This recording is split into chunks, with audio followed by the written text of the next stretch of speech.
સેવન ઇન્ડિયામાં આપ સૌનું હાર્દિક સ્વાગત છે। સમાચાર છે કે સુરતમાં યોજાયું અનોખી રીતે ડ્રગ્સ જાગૃતિ અભિયાન।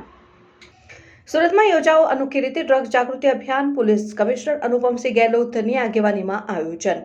રાંદેર પીઆઈ અતુલ સોનારા દ્વારા અનોખું આયોજન। ડ્રગ્સ કેસમાં પકડાયેલ આરોપીઓ દ્વારા ડ્રગ્સ જાગૃતિ આપવામાં આવી। આરોપીઓએ હાથમાં બેનરો પોસ્ટરો પકડી નશો નહીં કરવાના લીધા શપથ। પછી ડ્રગ્સનું સેવન નહીં કરીએ અને કરાવવા નહીં દઈએ તેવી શપથ લીધી। ડ્રગ્સ પેડલરો અને આરોપીઓ જાતે જ જાગૃતિ ફેલાવી। હવે પછી ડ્રગ્સ વેચશે કે નહીં, સેવન કરશે કે નહીં તેવા ખુદ આરોપીઓએ શપથ લીધા। ડ્રગ્સને ચંગુલમાં ફસાયેલા યુવાનોએ પણ શપથમાં સામેલ કરાયા। Say no drugs in Surat city મુહિમ અંતર્ગત કામગીરી। યુવાઓને ડ્રગ્સથી દૂર રહેવા સંદેશ આપવામાં આવ્યા। ડ્રગ્સ કેસમાં પકડાયેલ મહિલાઓ પણ ડ્રગ્સથી દૂર રહેવાના શપથ લીધા। રિહેબિલિટેશન સેન્ટરના અધિકારીઓની મદદ લેવાઈ।